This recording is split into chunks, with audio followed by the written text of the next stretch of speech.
मनोज जरांगे पाटील हा माणूस म्हणा नाहीतर वादळ, या व्यक्तीनं खरंच महाराष्ट्राचं वारं फिरवलंय. सगळी राजकीय समीकरणं बदलून टाकलीत. त्यांच्या आंदोलनाचा थेट प्रभाव लोकसभा निवडणुकीत दिसून आला. मराठ्यांच्या आरक्षणासाठी महाराष्ट्राचं वातावरण कधीच एवढं प्रभावित झालं नव्हतं. मराठ्यांना ओबीसी मध्ये आरक्षण द्यावं ही मागणी सुद्धा पहिल्यांदाच समोर आली. तोच आज मराठ्यांचा मोर्चा मुंबईकडे निघालाय. बीड जिल्ह्यातला कोणत्याही पक्षाचा आमदार किंवा खासदार असो, तो जरांगे पाटलांना थेट समर्थन देतोय. मग तो मराठा असो किंवा ओबीसी. जरांगेंना आडवं जाण्याची कुणाचीच हिंमत नाहीये. पण काल जिंतूरच्या भाजपा आमदार मेघना बोर्डीकर यांनी फडणवीसांचा एक फोटो फेसबुकला पोस्ट केलाय. त्या फोटोमुळं आणि त्याच्या कॅप्शनमुळं बोर्डीकरांवर मराठा समाजाचा मोठा रोष येऊ शकतो. नेमका काय आहे तो फोटो आणि त्यावर असं काय कॅप्शन आहे ज्यामुळं बोर्डीकरांना अडचण होऊ शकते, जाणून घेऊयात या व्हिडिओच्या माध्यमातून. नमस्कार, मी राम आणि तुम्ही पाहताय कार्यारंभ. आज मनोज जरांगेंचा मराठा आरक्षणाचा मोर्चा मुंबईकडे निघालाय. प्रत्येक रस्त्यातला माणूस आज त्या मोर्चात सहभागी झालाय. मग ते गेवराईचे आमदार विजयसिंग पंडित असोत, प्रकाश सोळंके असोत, आमदार संदीप क्षीरसागर असोत किंवा मग खासदार बजरंग सोनवणे असोत, सगळ्यांनीच चलो मुंबईची घोषणा दिली.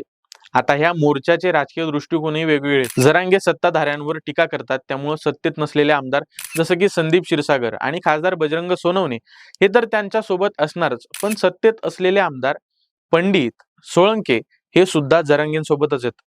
ह्याचं कारण म्हणजे कुणालाही सत्तेत राहायचं असेल तर मराठ्यांना आणि पर्यायानं जरांगे पाटलांना नाराज करायचं नाही.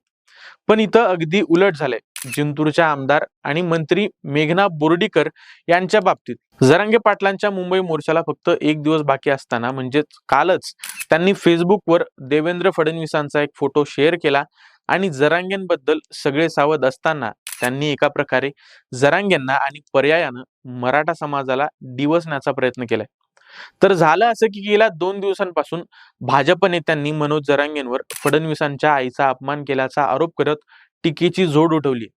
तसंच जरांगे पाटलांनी शिंदे मुख्यमंत्री असताना सुद्धा फडणवीसांनाच टार्गेट करत अनेकदा एकेरी भाषेचा वापर केलाय, अजूनही अधूनमधून करतात.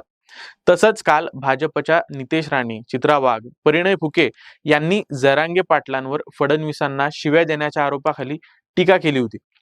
पण या सगळ्या नेत्यांना ते मराठवाड्यातले नसल्यानं त्यांना काहीच फरक पडत नाही. पण मेघना बोर्डीकर या मराठवाड्यातल्याच आहेत.